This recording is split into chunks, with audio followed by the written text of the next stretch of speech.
this is the Picky Girl Travels the World podcast, and I am your host, Adelia Aborshade of pickygirltravelstheworld.com.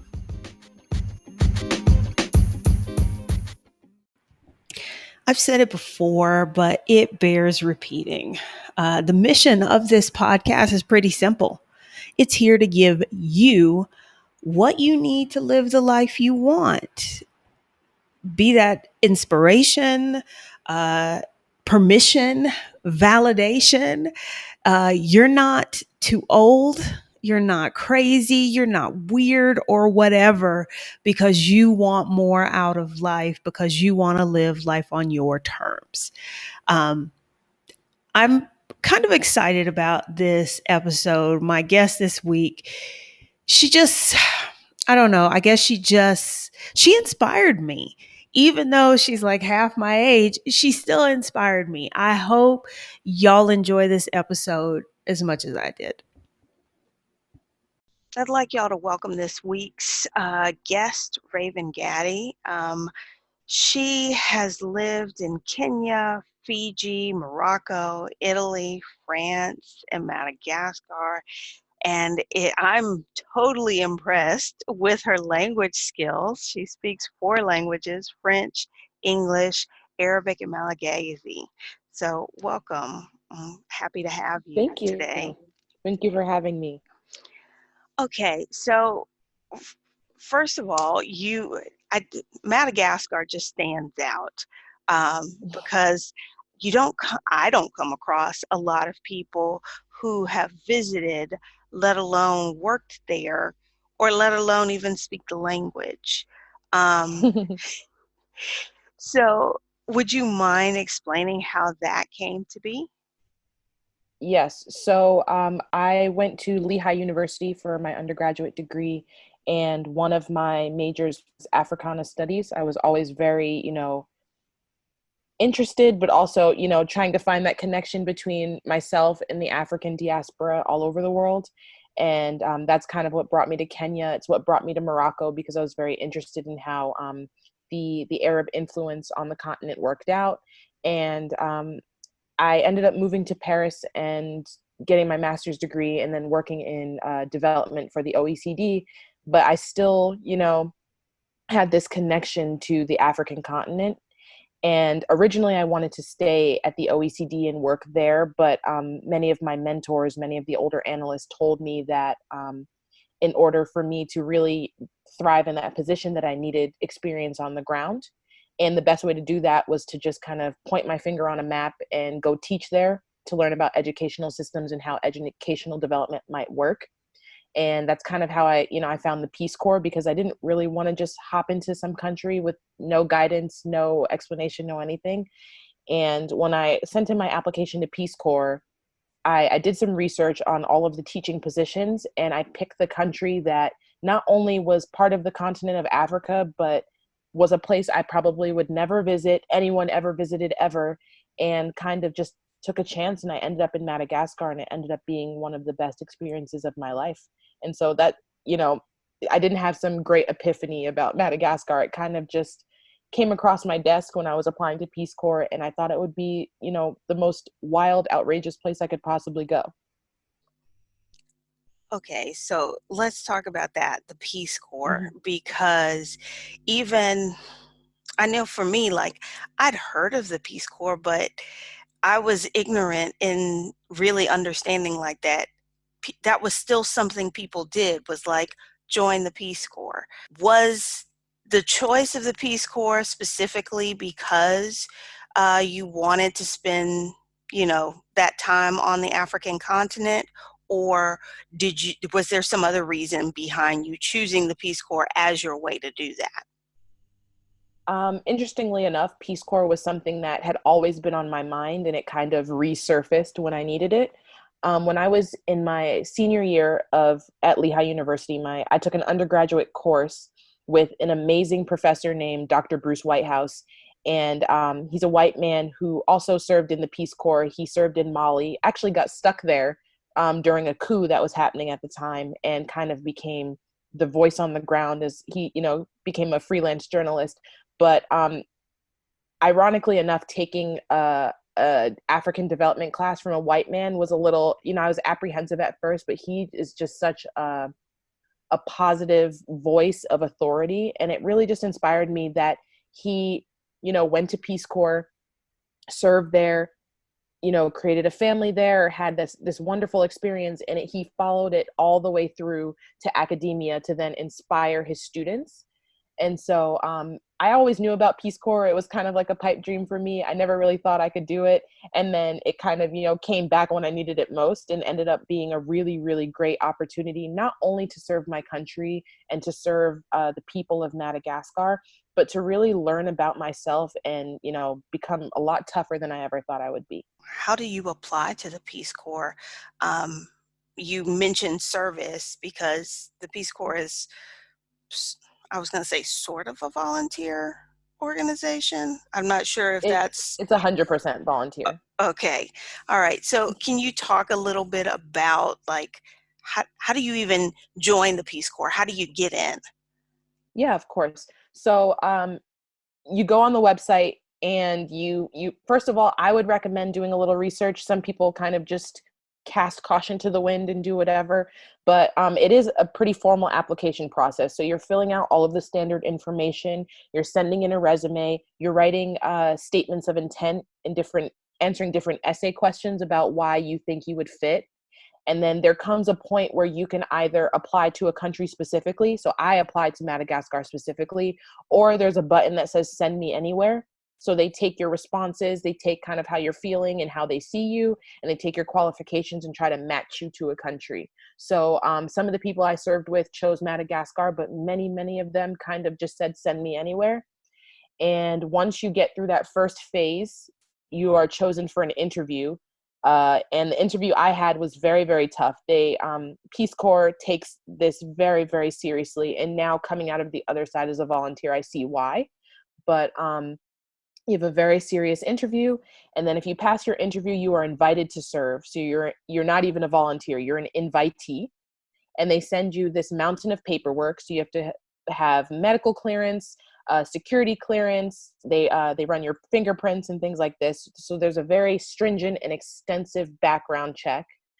And once you get through that, you are considered still an invitee until you attend a staging event, which is kind of the day before you all get on your plane. We have a day-long orientation training, and then you jet off to your country. And then when you arrive, you are a trainee. And even then, you're still not a volunteer, you're just a trainee. And you go through about 3 months of pre-service training where you learn the language, you learn medical and nutritional health, you learn security protocol for Peace Corps, and basically the whole service philosophy of Peace Corps. And then once you pass, so you have the courses, and then you have tests, evaluation. So I had a language evaluation, security, nutritional health, all of that. And then additional medical clearances from medical staff on the ground. Then you were finally invited to be a volunteer, and we have a big swearing in ceremony at the residence of the ambassador. So that's kind of beginning to end the process. Wow. I had no idea that I knew about like the training that you received on the ground, but I didn't realize that you weren't technically a volunteer at that point, that you were just still a trainee. Nope, they are not playing with us. Or is there like specific experience or background experience that somebody needs if they want to join the Peace Corps? So as far as I know, most countries just require you to have a bachelor's degree, but sometimes depending on the country, like I know a lot of the Latin American countries, they require you to have Spanish beforehand versus for a place like Madagascar. So one of the philosophies of Peace Corps is that yes, it's very nice that you know all these colonial languages, but we really want you to connect with the people and meet them where they are. So despite the fact that I knew French, I could, get by using French. I actually was forbidden in my interview. I was forbidden to use French. They kind of told me ahead of time, like, hey, that's great, you know the language, but forget it. And then once you're on the ground, that's why we have language evaluation, is that we had to learn the dialect, not just the Malagasy language, but their 18, it's disputed. It's between 18 and 20 different tribes on the ground in Madagascar, and so we had to learn the specific dialect of our region and of where we were living. Yeah, it's interesting, but it really depends, but usually it's just bachelor's degree and you come in. Because even for me, so I was a TEFL teacher, I was TEFL certified.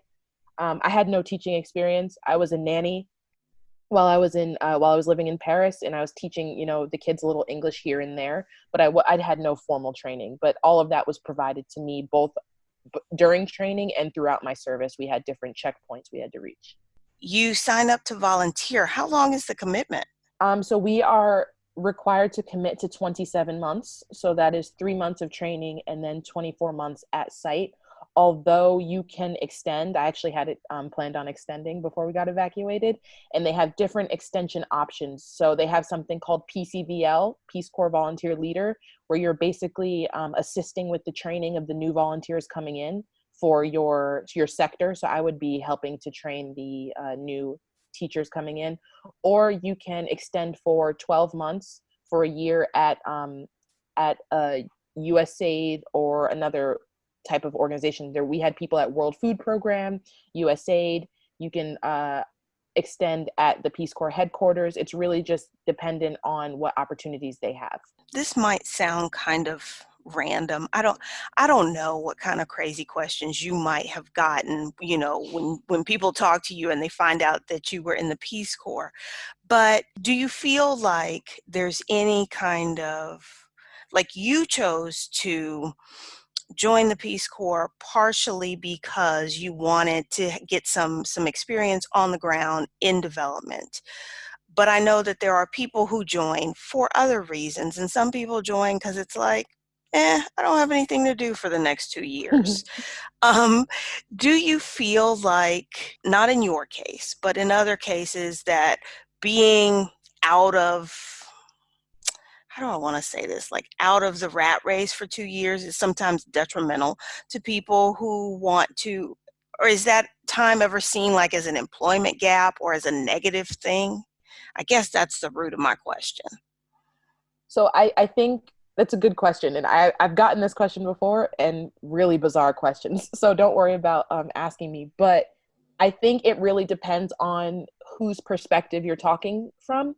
So I think sometimes volunteers come in and they do the 2 years and they feel like, oh my gosh, I've ruined my life. Like I'm completely detached from the US and detached from my family and everything.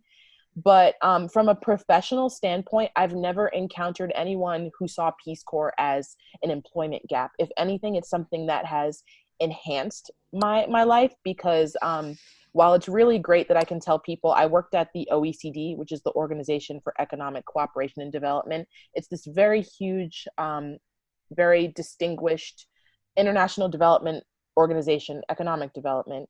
And I everyone's like, was that's really very impressed when I saw that, by the way. But thank you. And I spent a wonderful year there. I learned a great deal. And, people are like, oh, that's cool. But when I say Peace Corps, it's like their face drops, because Peace Corps is not just, I mean, it is a volunteer experience, but it's not just a volunteer experience. We go and we live in this place pretty much isolated. I mean, I was kind of lucky. I had someone in the same town as me because I was teaching at a university. But typically, at least from the TEFL standpoint, you have one white person for like hundreds of square miles in a remote village, speaking the language, cooking on gas stoves, eating, living, and breathing like the local people do.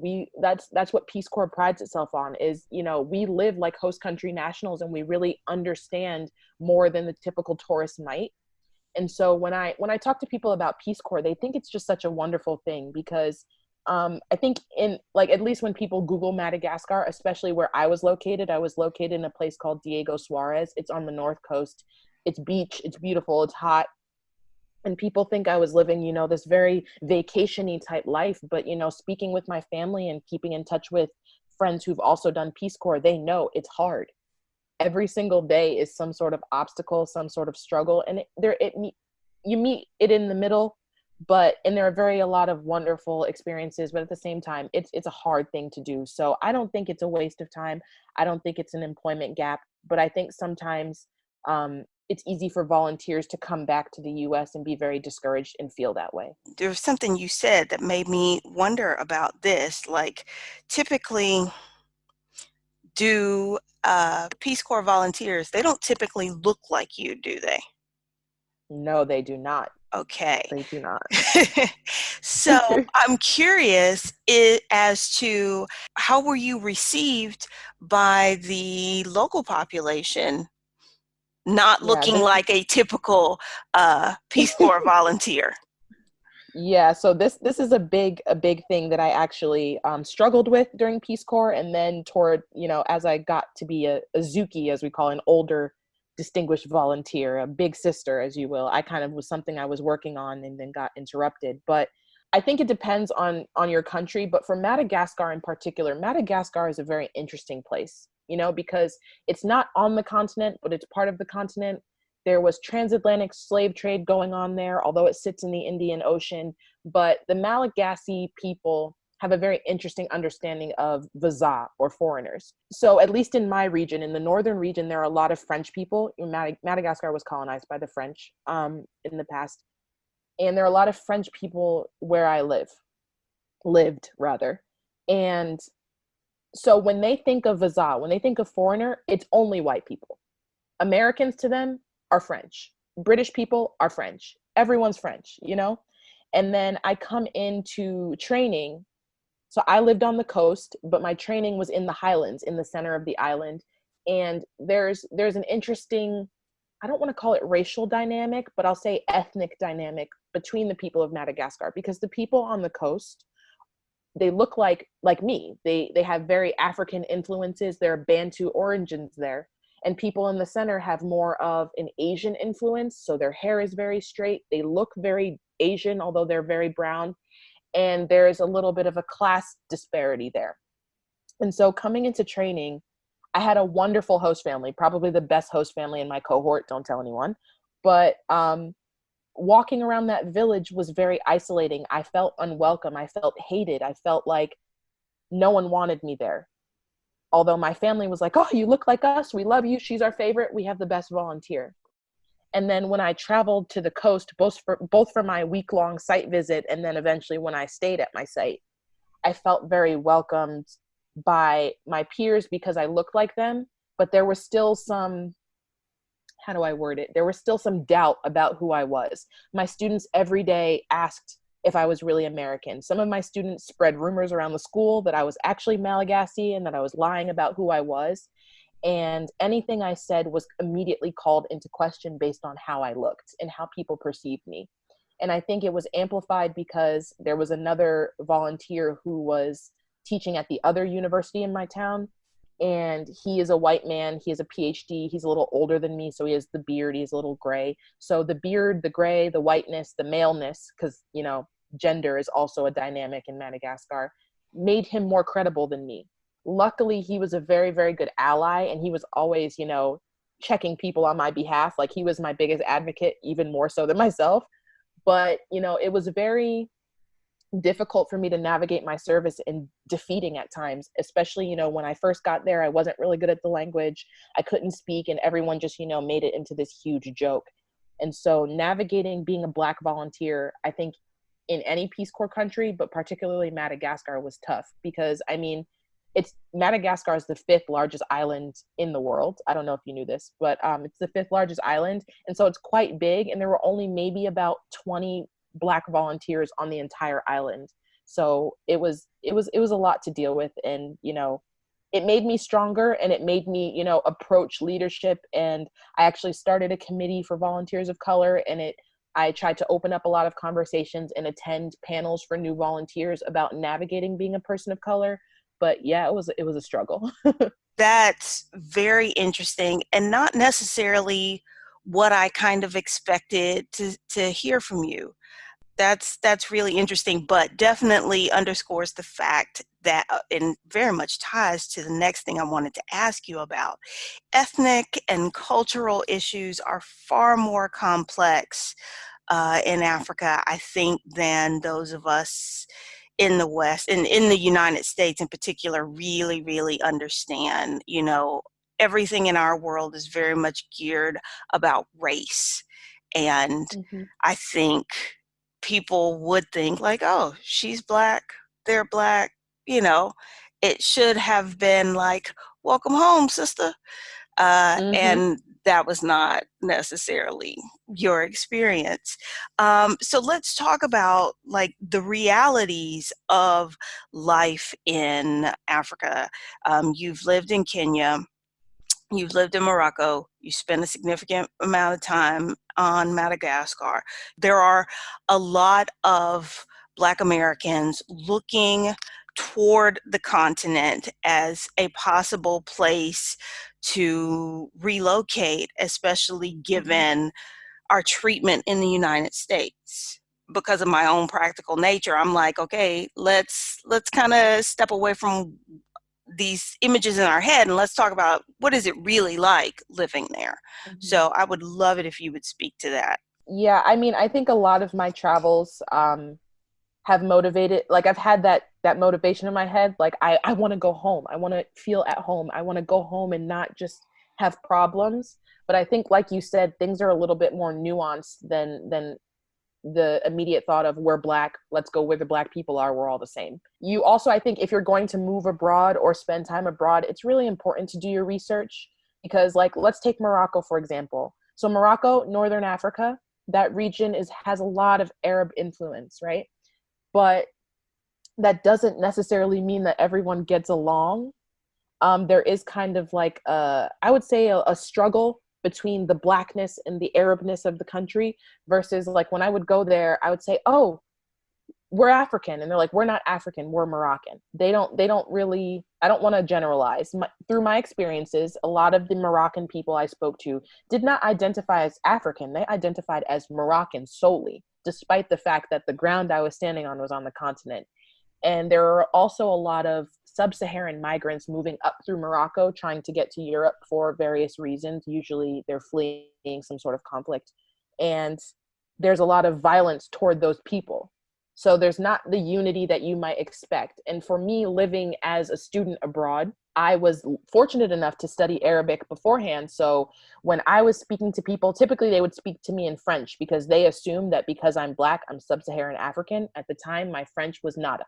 So me speaking Arabic kind of created that kinship, but there was still always this original, ooh, we don't like her. She's too dark for us, you know? And so you had to take that into consideration. When I went to Kenya, it was very different because, you know, everyone spoke English. So to me, everyone's like, you're our Kenyan sister. And I'm explaining to them, you know, about, you know, Americans in the US can be Black. And they're saying, no, your parents are from here. We know it. It was very welcoming. Again, that was just my experience. And then moving to Madagascar, it was a double-edged sword because I had all those, you know, those obstacles like I mentioned before, but at the same time, like people would just automatically, at least socially, accept me. So maybe they didn't really believe that I was all that in the classroom and that I had, you know, my master's degree and stuff like that. But I could just walk down the street and feel so welcome, and people, oh, come and visit my shop. And there were people that I would see every day that I would buy fruit from, and people would introduce me to their friends and bring their family to my house. And so I think it can be such a wonderful, welcoming experience to return to the continent, whatever country you choose. But you just have to be very aware that at the end of the day, unless you've done some genealogy to prove you're from there, we are not from there. And so there's kinship, but also that doesn't mean you're going to be wholeheartedly embraced. You know what I mean? I don't know if I'm making sense. Oh no, it's making complete sense. And I'm thinking like people are probably going to be like, Adelia is just negative and a party pooper. But I want people to really understand so that they don't create this image and then have their hearts broken when they go, because I've read too many recounts of people being like, you know, they didn't like how they were treated, who people who really thought there were going to be like these welcome home gatherings and this sort of thing, and that's not the reception they got. You know, Mm-hmm. I find, or at least in my opinion, being a Black American is really, we have a home, but it's a home that doesn't want us. Yeah. And and I feel like we often try and we try to fit in where we can and get in where we fit in, but this is going to sound horrible, but there really isn't a place for us. No, I totally agree with you. And I feel like that was so amplified during my Peace Corps service because they push on us, not, push, that's an awful thing to say, but they instill in us rather, integrate, integrate, integrate. This is what you do. And so for me to get off a plane, which very rare, by the way, fly site I was, most people travel by ground, but I got off this plane and people are, throwing head wraps on me and, pulling me into their house and making me sit down with their kids. But at the same time, like, I had some very horrible, horrible experiences being being a Black person in Madagascar. So I think it's really important that you're shedding light on this, because I think sometimes when I talk about it, I get that same reaction where people are like, "Oh, you're so negative. You're Black. You should be happy to, be walking around and people aren't staring at you."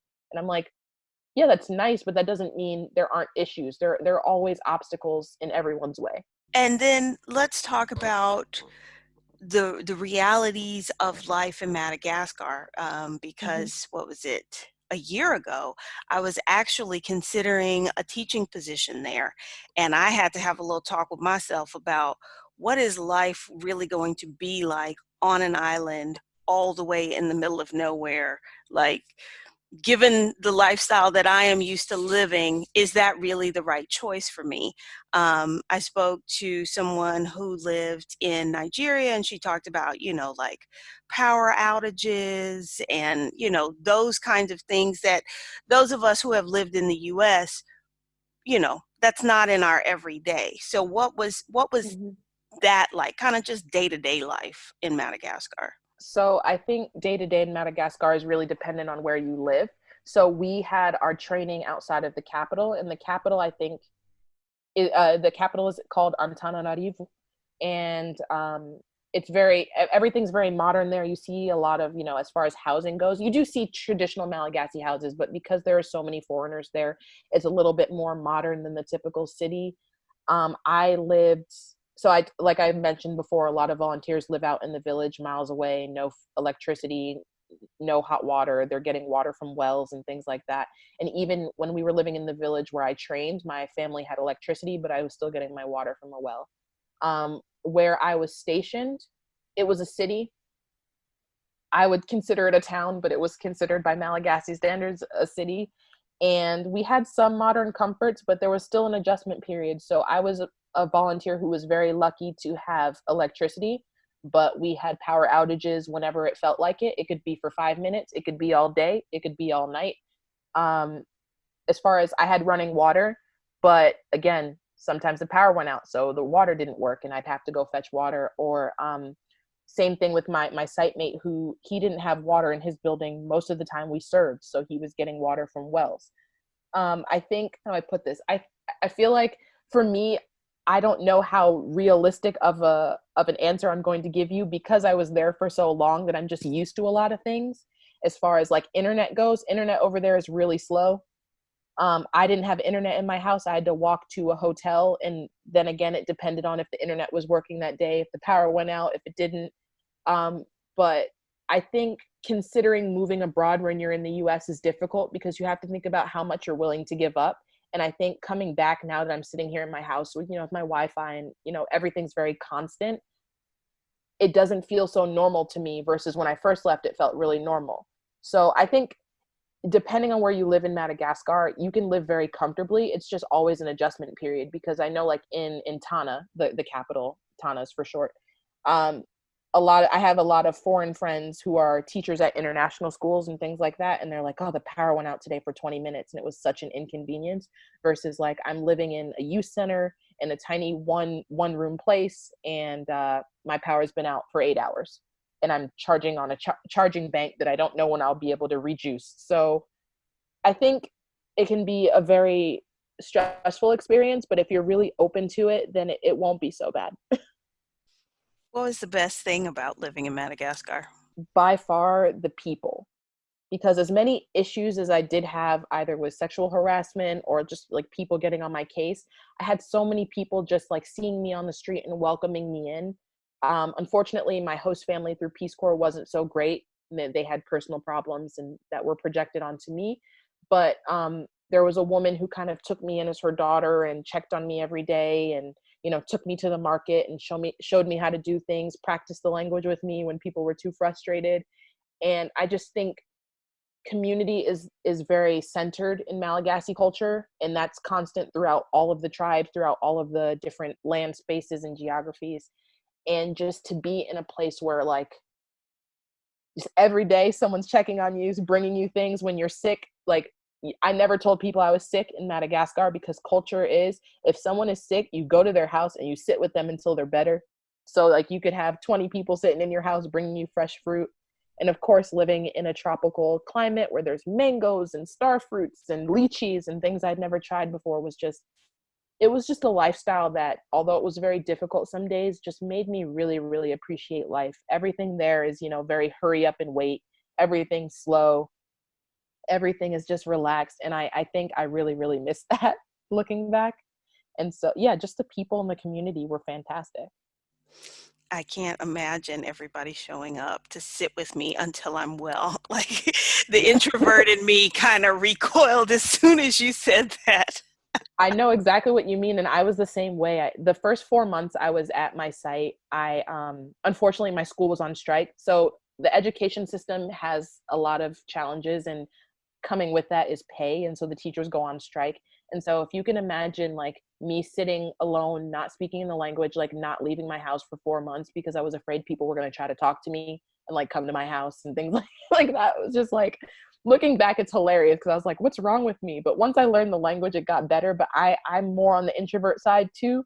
So like people showing up at my house, like I had to leave my door open all the time because it was so hot there. And people would just like walk in and be like, hey, what's up? Like American girl. And like, they don't know me. They just heard I lived there and they showed up to say hi. Oh, wow. Yeah, that would definitely take some getting used to. Now, correct me if I'm wrong here.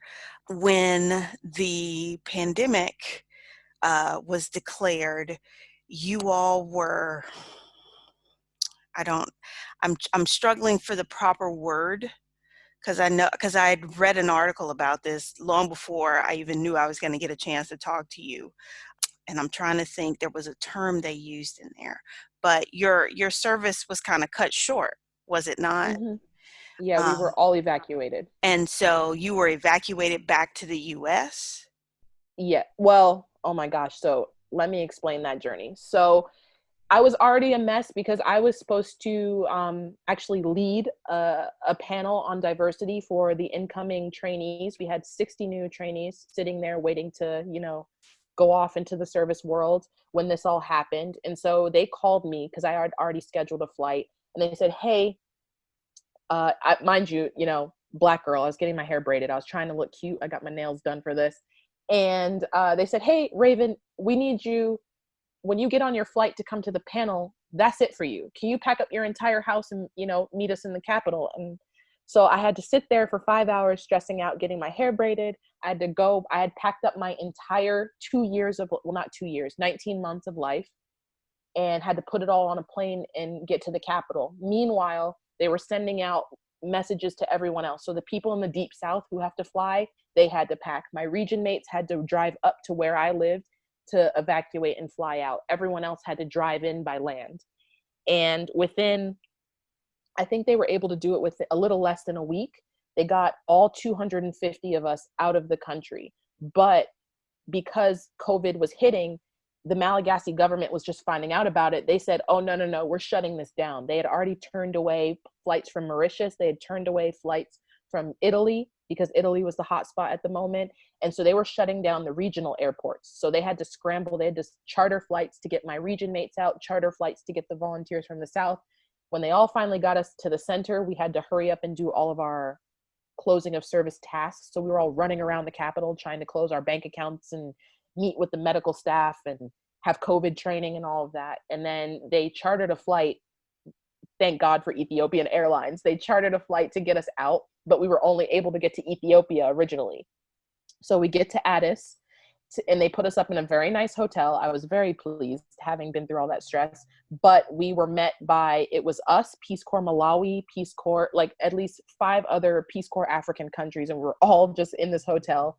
And then finally they were able to get us out in batches, again, more chartered flights. And then finally we were all flown back to DC, and then I flew back to Connecticut, and everyone kind of parted ways and went home. But it was a very hectic process because we had to navigate through the restrictions that the countries were setting, because, you know, a place like Madagascar, it's very isolated and there's very little, the medical infrastructure is not really equipped to handle something like COVID in Italy, you know?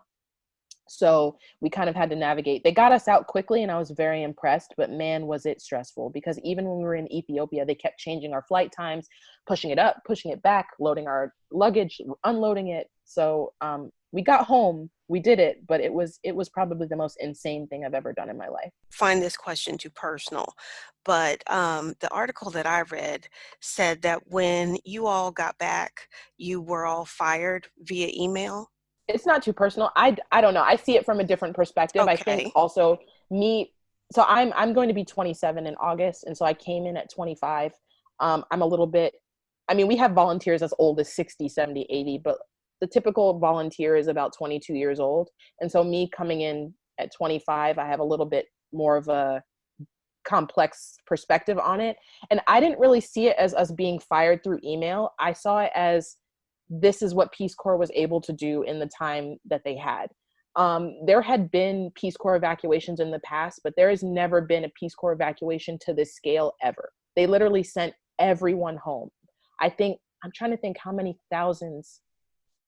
I want to say there were about 20,000 volunteers worldwide. Don't quote me, I don't have the perfect number, but there were a lot of us, and they sent all of us home, including the trainees, including like, and I believe, if I'm not mistaken, that they also sent home non-essential American staff too.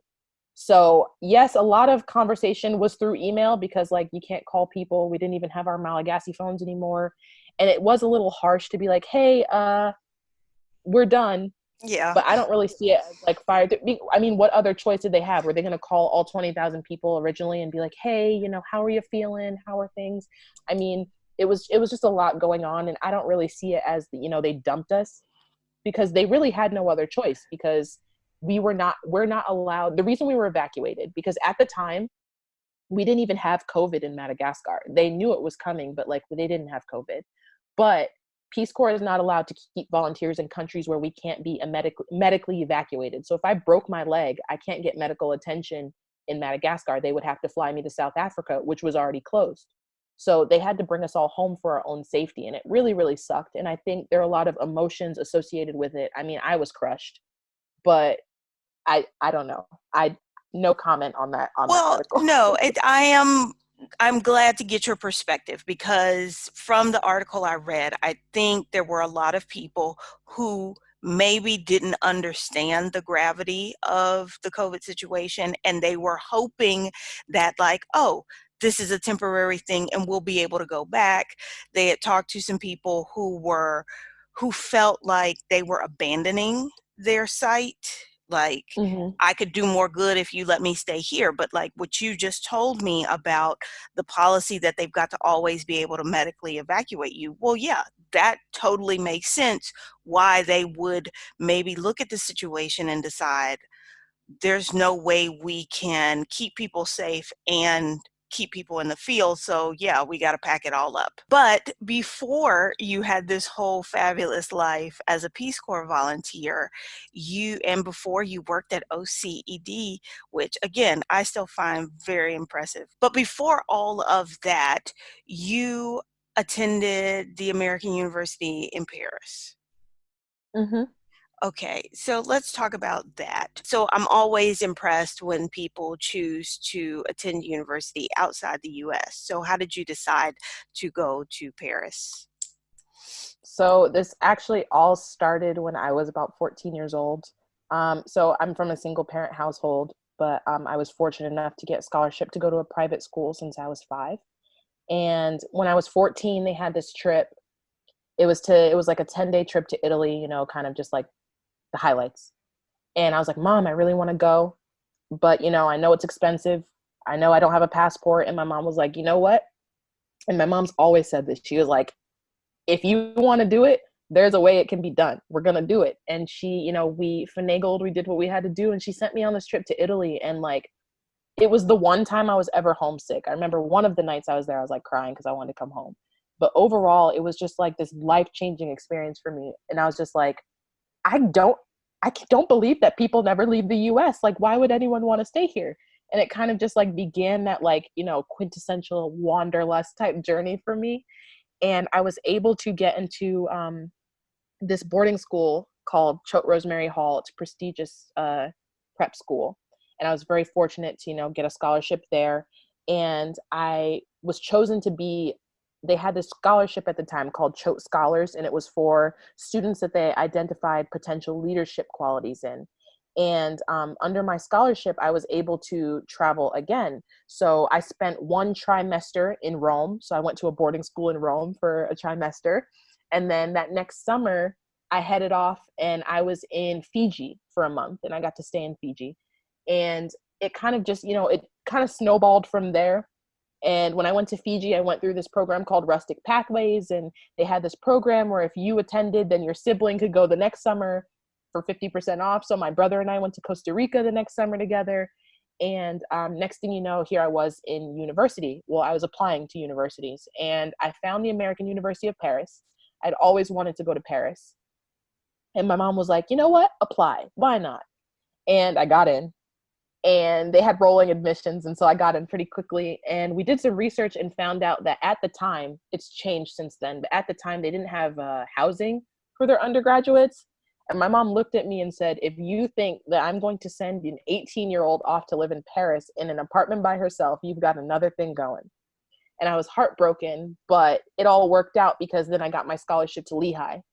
And Lehigh has that, very robust abroad program, which is where I ended up doing, Kenya and Morocco and all of that. And I also was back in Italy in Milan on an internship with a human rights organization. And when I went to go apply to grad school, my mom kind of said, hey, you're an adult, do what you want, but I think you're ready. And so I applied again, and I got in again, and I kind of just went and I never looked back. And I think, although it was very heartbreaking not to be able to go as an undergrad, I think I was more prepared to study abroad in France as a graduate student, because I kind of went crazy, as we all do our first year going to university in the States. So I can't even imagine the shenanigans I would have gotten up to in Paris. And so that's how I ended up there. It kind of wasn't a snap decision. It was something I'd kind of been working up to for a long time.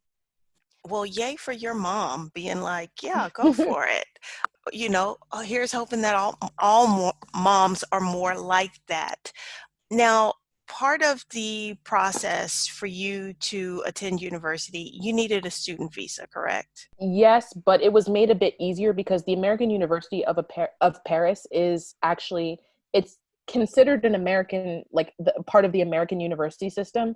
So like they kind of handled all of that for me. Obviously, there were some tasks I had to do in person as far as going to like take my passport, but luckily enough, all of that was kind of handled for me. That was going to be my question, was how much assistance did they offer with that? Because I know that that can often seem to be an intimidating thing for people who are considering attending university in another country.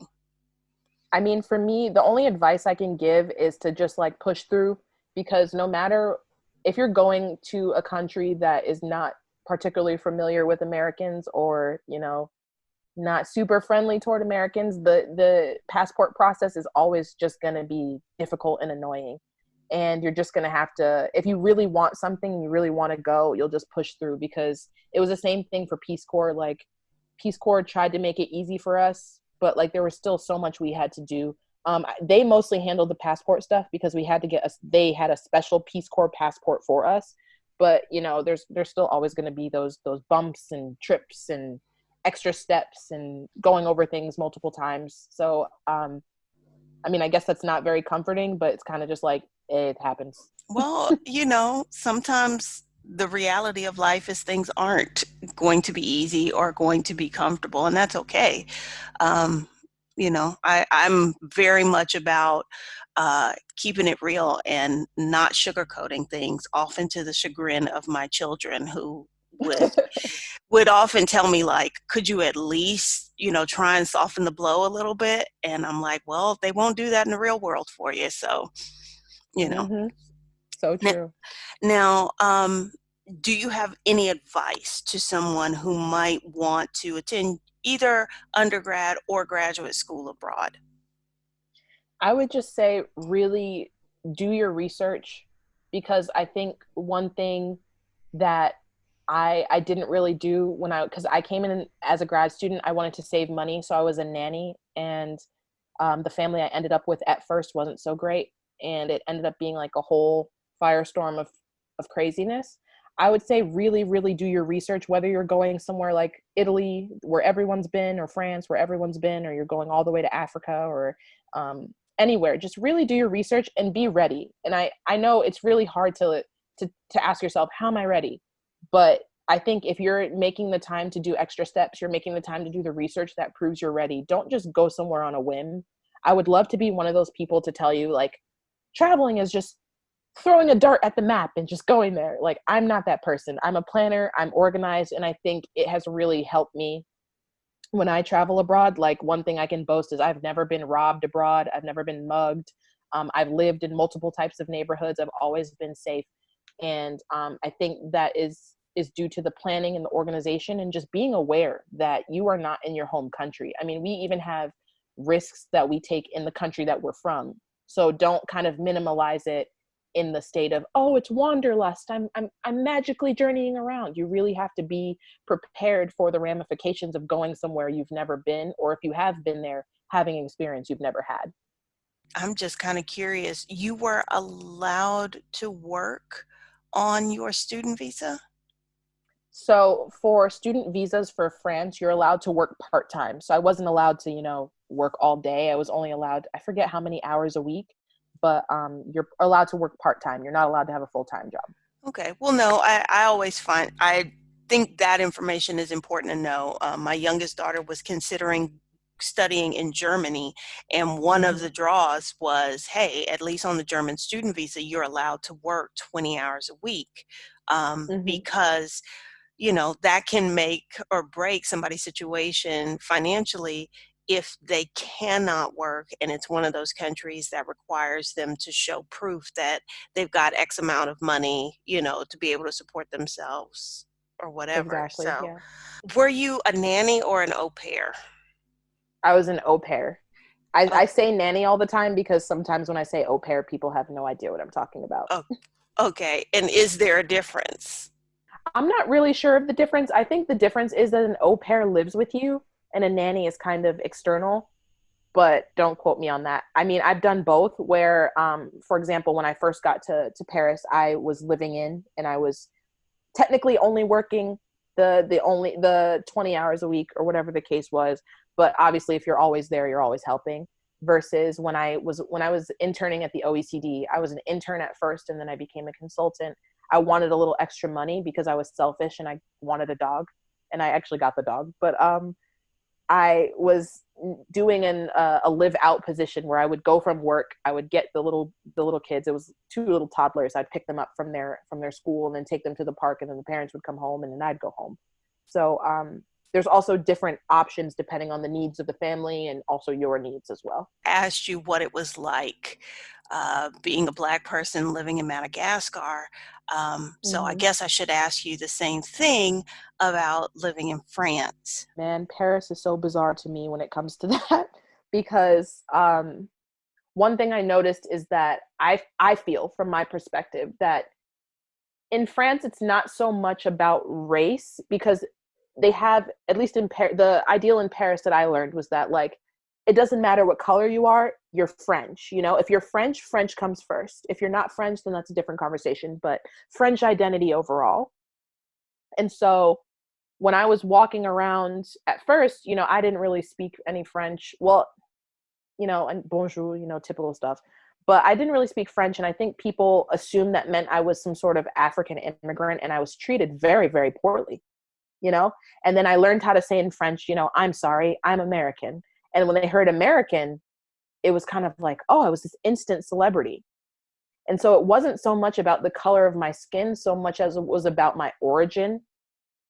And then of course I know, based on, you know, certain terror attacks that have happened in Paris and things like this, a lot of my Arab friends, or my Arab looking friends, had some obstacles living there. And so I don't know if I'm being eloquent about this, but I just feel like the French identity, it's more about, not so much about race, it's more about your ethnicity and where you come from. Overall, I think I had a very pleasant experience regarding my race. But I also made sure that I wasn't being that very complacent, privileged American where I could just walk. Everyone knows I'm American, so I'm fine. I did make sure to be very intentional with my social structures. I would seek out a lot of the African immigrants, both, you know, in an informal way and in a formal way.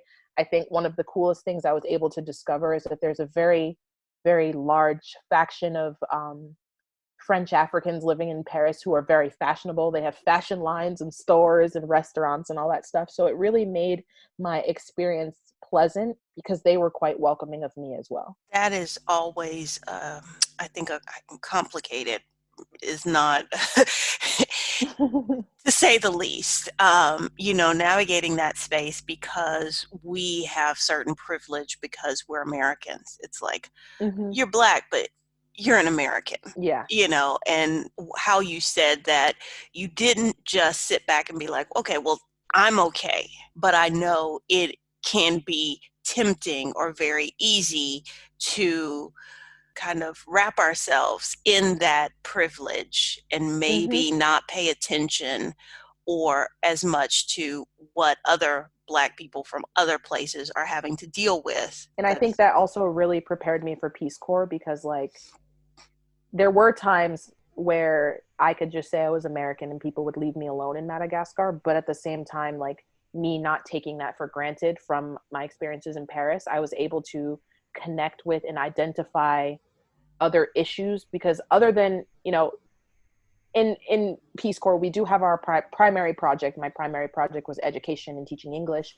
but they encourage us to start secondary projects because that's where the real work begins, right? Like, anyone can teach English more or less, but in order to integrate into your community, you're starting projects, you're becoming part of that community. So I was able to do things like start prison projects with women who were incarcerated and work at a local orphanage. And I think the reason I was able to become so close to those people and really be successful in my projects and my relationships was because I didn't take advantage of my Americanness. I realized that, you know, it can be that security blanket and it can kind of be that almost opaque shield that prevents you from really seeing what's going on. you are kind of young, but you, and I'm not saying that like in a negative thing. It's just like, look at all of this life you have lived in such a short time.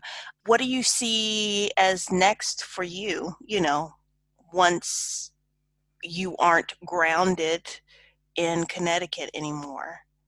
So, and that's the funny thing because everyone's always already like, where are you going next? I know you're not staying here. But to be honest, I'm very tired. Like, I'm exhausted. I've not stopped moving since I was 5 years old. The longest break until, well, not even now. The longest break I've ever taken was the break I took between coming home from Paris and going to Peace Corps, which was 9 months. Like, that's the longest I've ever taken off in my entire life. And so I've decided that with all of these experiences, I want to continue to live a life of service, but I'm kind of ready to settle down. So I'm in the process of applying to jobs in development and in the government in DC. So I'm kind of vamping myself up for that and awaiting different processes. I do think I want to travel, but I just want to take some time at home first. Like I mentioned before, while I was in Paris, I got this dog. His name's Napoleon. He's a Basenji, which he himself is a very interesting story. Basenjis are these African bush dogs that originate from the Congo, and they were used back in the day. They were used to hunt lions because they're so quiet and they run really fast, like greyhounds, but they're only about 20 pounds. I got this very weird, interesting dog. I'm a very interesting person. Well, I think I'm interesting, and so I think You I just are. want to and the crazy thing is that when I went to the Peace Corps, because Basenjis are very primitive, very headstrong dogs. They're a lot to deal with. They're kind of, a lot. So I took him back to Paris. He's living with his breeder right now.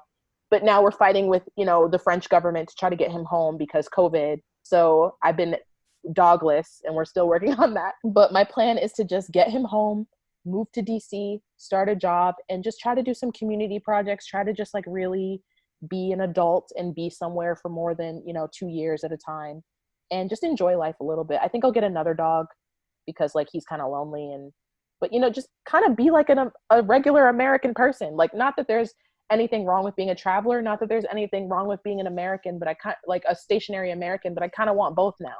If there is someone who maybe has an opportunity or Mm-hmm. is just fascinated by your story and your adventures thus far, is there a way that people can connect with you? Do you have any like outward facing social media or anything? Yeah, I'm pretty friendly. So you guys can follow me on Instagram. My Instagram is Ray Gaddy, RAEGADDY. One word, no spaces, no anything. And yeah, just follow me or send me a message. I always love to talk about Peace Corps, and it's nice talking about it with like new people because my family kind of came with me on this journey, and I haven't shut up about it since I got home, and all my friends are kind of just like, we get it, you were in Madagascar. So if you have any questions or just want to chat, like definitely follow me. I have lots of pictures on there. Thanks for listening. As always, I've included a link to the show notes in the episode description. Your support of this podcast is greatly appreciated. I am beyond thankful for your reviews, all the shares, and your donations. If you have any questions or comments, use the link in the description and leave me a voicemail. I'd love to hear from you. Thanks again. See y'all next week.